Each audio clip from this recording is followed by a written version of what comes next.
பெண் ரசிகை உயிரிழந்த விவகாரத்தில் தெலுங்கானா முதலமைச்சர் ரேவந்த் ரெட்டியின் குற்றச்சாட்டுகளுக்கு நடிகர் அல்லு அர்ஜுன் பதிலடி கொடுத்துள்ளார். ஹைதராபாத்தில் உள்ள திரையரங்கில் புஷ்பா 2 படத்தின் சிறப்பு காட்சியின் போது ரேவதி என்ற பெண் கூட்ட நெரிசலில் சிக்கி உயிரிழந்தார். இது தொடர்பாக போலீசாரால் கைது செய்யப்பட்ட நடிகர் அல்லு அர்ஜுன் பின்னர் சில மணி நேரங்களில் ஜாமீனில் விடுதலையாக்கினார்.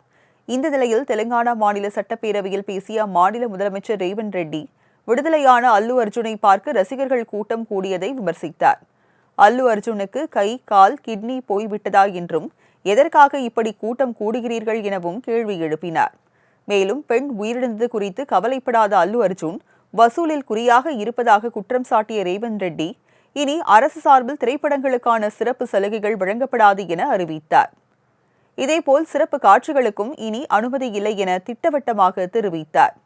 முதலமைச்சர் ரேவந்த் ரெட்டியின் குற்றச்சாட்டுகளுக்கு பதிலளித்துள்ள நடிகர் அல்லு அர்ஜுன் பெண் ரசிகை உயிரிழந்த சம்பவம் எதிர்பாராத விபத்து என விளக்கமளித்துள்ளார்.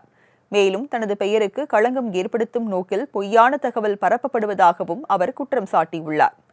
மேலும் தன் கேரக்டரை யாரும் ஜட்ஜ்மெண்ட் செய்ய வேண்டாம் எனவும் தனக்கும் ஒரு மகன் இருக்கிறான் எனவும் அல்லு அர்ஜுன் காட்டமாக தெரிவித்துள்ளார்.